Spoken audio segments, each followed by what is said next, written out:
हाँ, तैयार। 3, 2, 1 शुरू। व्यावहारिक बुद्धि के बगैर शिक्षा और ज्ञान दोनों बिल्कुल महत्वहीन हैं। विराम। व्यावहारिक बुद्धि ही व्यक्ति को काल और परिस्थिति के अनुसार अपने ज्ञान और शिक्षा का सही उपयोग करना बताती है। विराम। कहा भी गया है कि शिक्षा व्यक्ति को अक्लमंद नहीं बनाती है, बल्कि उसे अपनी बुद्धि का सही फायदा उठाने का तरीका भी सिखाती है। विराम। एक किसान ने अपने पड़ोसी की निंदा की। विराम। अपनी गलती का एहसास होने पर वह पादरी के पास क्षमा मांगने गया। विराम। पादरी ने उससे कहा कि वह पंखों से भरा एक थैला शहर के बीचों बीच बिखेर दे। विराम। किसान ने वही किया और फिर पादरी ने कहा कि जाओ, अब सभी पंख थैले में भर लाओ। विराम। किसान ने ऐसा करने की बहुत कोशिश की, मगर सारे पंख हवा से इधर उधर उड़ गए थे। विराम। जब वह खाली थैला लेकर लौटा तो पादरी ने कहा कि यही बात हमारे जीवन पर लागू होती है। विराम। तुमने बात तो आसानी से कह दी, लेकिन उसे वापस नहीं ले सकते। विराम।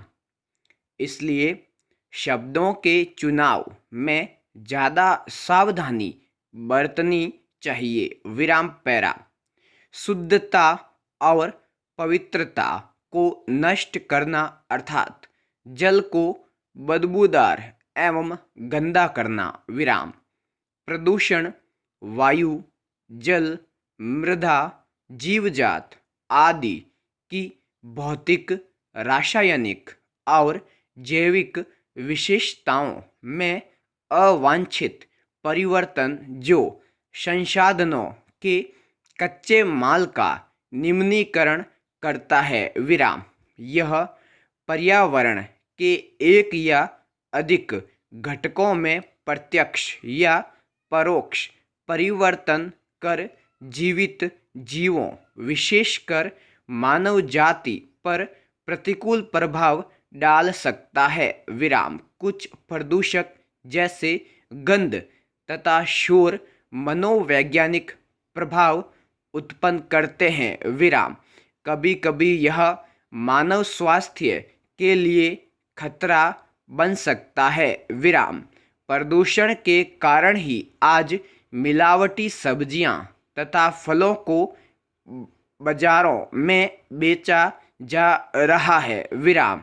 आज भारत के हर राज्य में पपीता, संतरा, मूंगफली, टमाटर, सेब, केला, अनार, नाशपाती, अंगूर तथा चीकू जैसे खाद्य पदार्थों को मिलावट करके बेचा जा रहा है। विराम। पहला सुख निरोगी काया तथा स्वस्थ शरीर में स्वस्थ मस्तिष्क का निवास होता है। विराम। सुखमय जीवन व्यतीत करने के लिए स्वस्थ होने की आवश्यकता होती है। विराम।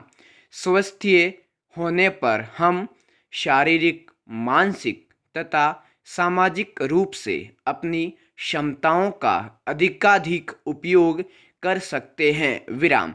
स्वस्थ रहकर हम सुखी जीवन व्यतीत कर सकते हैं। विराम पैरा। जब कोई संपत्ति किसी दंड न्यायालय के समक्ष किसी जांच या विचारण के दौरान पेश की जाती है, तब वह न्यायालय उस जांच या विचारण के समाप्त होने तक ऐसी संपत्ति की उचित अभिरक्षा के लिए ऐसा आदेश जैसा वह ठीक समझे कर सकता है, और यदि वह संपत्ति शीघ्रतया क्षयशील है या यदि ऐसा करना अन्यथा समीचीन है तो वह न्यायालय ऐसा साक्ष्य अभिलिखित करने के पश्चात जैसा वह आवश्यक समझे विराम उसके विक्रय या उसका अन्यथा व्ययन किए जाने के लिए आदेश कर सकता है विराम।